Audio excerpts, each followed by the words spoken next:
Salut, c'est Alexandre Ferreira et dans cette vidéo, je voulais vous partager avec vous comment définir ses objectifs dans l'investissement immobilier. La première chose qu'il faut, c'est clarifier ses objectifs. C'est se dire qu'est-ce que je veux dans la vie. Qu'est-ce que je me fixe comme objectif à niveau d'investissement immobilier pour ne pas partir dans tous les sens. Donc, moi, que je vous conseille dans un premier temps, c'est de l'écrire. C'est prendre du papier, vous écrivez, voilà. Moi, pour mes investissements immobiliers, je voulais atteindre ça comme objectif. Le patrimoine, combien d'appartements, combien d'immeubles, combien de parkings, combien... Voilà, donc vous écrivez vos objectifs idéaux. Ça ne veut pas dire que vous allez tout atteindre, mais il faut les écrire sur papier, parce que le fait de les écrire, c'est matérialisé, c'est quelque chose. Comme ça, vous allez le voir. Il faut que vous écrivez, que vous le mettez dans une pièce ou dans un endroit que vous le voyez tous les jours. Parce que ça va être sur votre écran d'ordinateur, ça peut être sur votre smartphone, ça peut être sur le mur de votre chambre, ça peut être sur à côté d'un miroir et tout ça, mais le fait de l'écrire, se mettre sur papier et le voir tous les jours, ça va vous donner un cap, ça va vous donner, voilà, j'ai des objectifs à atteindre. Donc ça peut être des objectifs à 1 an, ça peut être des objectifs à 6 mois, à 1 an, à 2 ans, à 3 ans, à 10 ans, à 20 ans, à 30 ans, à 40 ans, peu importe. Mais il faut se fixer plusieurs objectifs pour se créer une ligne. Parce qu'il y a beaucoup de gens, s'ils n'avancent pas dans la vie, c'est qu'ils ne savent pas ce qu'ils veulent. C'est que quand vous ne savez pas ce que vous voulez, déjà vous voulez que les autres ils vous aident à atteindre un objectif. Parce que vous-même, vous ne savez pas ce que vous voulez. Donc vous serez incapable de dire aux autres personnes ce que vous voulez. Parce que vous-même, vous ne le savez pas. Donc s'il y a beaucoup de gens qui ne font rien ou qui ont difficulté à faire quelque chose, c'est que déjà eux-mêmes, ils ne savent pas ce qu'ils veulent. Ils changent d'avis tous les jours. Un jour, ils veulent quelque chose, le lendemain, ils changent d'avis, et après, le surlendemain, ils rechangent.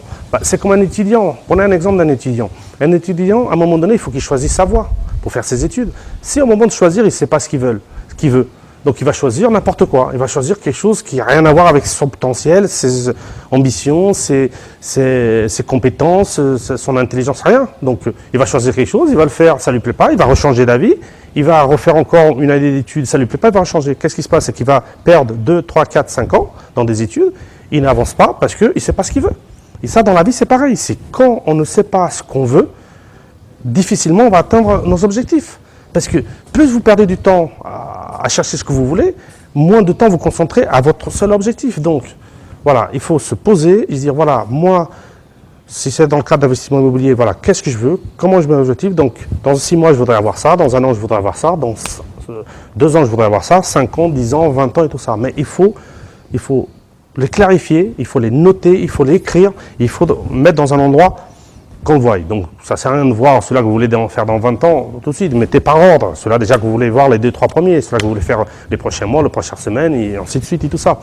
Du moment que vous avez écrit, c'est marqué, c'est clair dans votre tête, c'est lucide, c'est comme ça, c'est la première chose. Après, dès que vous avez atteint vos objectifs, dès que vous avez clarifié vos objectifs, vous êtes fixé une ligne, il faut passer à l'action. Donc, passer à l'action, ça c'est tout de suite. Il faut ne pas attendre le lendemain. Il ne faut pas attendre le surlendemain. Il faut pas... Voilà, c'est tout de suite. Il faut passer tout de suite à l'action. Il ne faut pas traîner. Parce que vous allez procrastiner, c'est-à-dire, c'est demain, c'est après-demain, aujourd'hui je suis fatigué, c'est après-demain. Non, ça c'est le pire du pire que vous pouvez faire pour atteindre vos objectifs. Si vous commencez à retarder chaque fois le passage à l'action, ça s'appelle procrastiner, vous n'allez jamais franchir le pas. C'est pas possible. Donc, première chose, voilà, quelle première petite action? Peut-être, il faut faire, c'est la première petite action, c'est comme un pas. Si vous avez une jambe, vous pouvez faire un pas d'1 mètre, n'allez pas essayer de faire un pas de 2 mètres. Donc, faites déjà un premier pas de 20 ou 30 cm, c'est plus facile. Et après, ceci, comme je vous ai dit dans les précédentes vidéos, il faut faire des petits pas. Donc, passez à l'action, même si c'est un petit pas, tout de suite. Après, combien de temps il faut que je me fasse pour atteindre un objectif? Il faut faire attention, parce qu'un objectif, pour s'atteindre, il ne faut pas le mettre trop loin. C'est-à-dire, un objectif, qu'un exemple, vous pouvez l'atteindre en 3 mois ou 6 mois, il ne faut pas le mettre sur 2 ans. Mais par contre, il ne faudra pas aussi se précipiter et se dire, je vais l'atteindre à tout prix dans 1 mois. Non.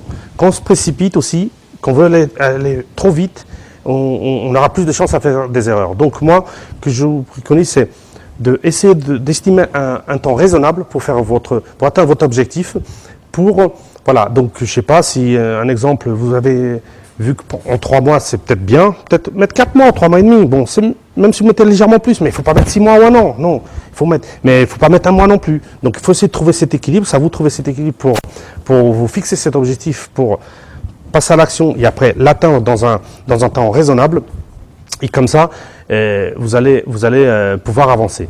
Et après, votre objectif dans l'investissement immobilier, c'est quoi? C'est vous créer des revenus supplémentaires. Parce que le but d'investir dans l'immobilier, c'est d'autofinancer déjà le bien que vous avez acheté, mais le mieux, encore mieux, de faire de bonnes affaires, c'est autofinancer plus avoir des revenus supplémentaires tous les mois de chaque investissement immobilier. Parce que vous savez très bien qu'à niveau des retraites, aujourd'hui, déjà les retraites, la caisse des retraites perd de l'argent, c'est pas dans 20 ou 30 ans, c'est ce qu'il y a encore de l'argent dans les caisses de retraite. Donc cette retraite-là que le gouvernement est censé vous donner, moi, le conseil que je peux vous donner, mettez-la ça, argent de poche, ne comptez surtout pas à 100% sur cette retraite-là parce que vous ne maîtrisez pas. Essayez de vous concentrer sur la retraite que vous pouvez maîtriser. La retraite que vous pouvez maîtriser, c'est la retraite que vous allez générer avec vos revenus supplémentaires. Donc vos revenus supplémentaires, qu'est-ce que vous allez en faire tous les mois? Soit vous payez, ça vous permet de vivre mieux, de vous payer certaines choses comme ça, ou encore mieux, si vous voulez atteindre votre retraite, c'est-à-dire votre liberté financière, comme tout le monde dit, ou ces revenus confortables supplémentaires, c'est qu'avec le surplus de chaque loyer, c'est de payer votre crédit pour que ça se paye encore plus vite, et pour que vous atteigniez cette liberté financière encore plus vite qu'atteindre les 60 ou 65 ans, comme ça. Donc le but, c'est d'atteindre le plus rapidement possible et en même temps trouver l'équilibre et de profiter, se donner du temps et pour profiter avec soi et sa famille, tout ça. Donc il faut que vous construisez votre futur à niveau des revenus. Il faut que vous choisissez le niveau de revenu que vous voulez atteindre. Voilà, ça pourrait être 1 000 euros, 2 000 euros, 3 000 euros, 5 000 euros. C'est chacun qui doit déterminer ses besoins et tout ça. Et avec vos investissements immobiliers qui va vous générer des revenus supplémentaires, vous allez pouvoir atteindre cet objectif-là. Donc, si vous voulez recevoir 1 heure de formation gratuite pour pouvoir commencer ces petites actions et franchir ce premier pas, comme j'ai dit, et passer à l'action tout de suite, donc vous pouvez cliquer sur le lien en dessous de la vidéo pour que ça puisse déjà vous booster à franchir le premier pas. Et si vous franchissez ce premier pas pour commencer à vouloir atteindre vos objectifs, je serai déjà très content pour vous et ça me fera énormément plaisir que même si c'est 1 personne, 2 personnes, 3 personnes qui font, c'est déjà ça, gagné. Et comme ça, je me dirais que quand je fais ces formations, quand je fais cette vidéo, je ne la fais pas pour rien et que j'aide à contribuer à quelqu'un puisse passer à l'action et qui n'a jamais eu le courage de le faire. Donc, moi, ce que je voulais vous demander, c'est partager cette vidéo avec des gens que vous aimez bien, des amis qui sont dans ce cas de figure-là, qui veulent passer à l'action et qui n'ont pas le courage et qui leur manque juste ce petit déclic, ce petit passage à l'action que pour l'instant n'ont pas eu. Donc partagez la vidéo, ça me fera plaisir. Mettez-vous vos commentaires en dessous de la vidéo pour savoir qu'est-ce que je peux améliorer dans les vidéos, qu'est-ce que vous voulez savoir un peu plus, qu'est-ce que je peux vous donner plus, parce que je suis là pour vous donner un maximum d'informations. Et si vous pouvez cliquer sur j'aime, ça me ferait plaisir et tout ça. Et je vous dis à la prochaine vidéo et n'oubliez pas, on investit ensemble. Ciao.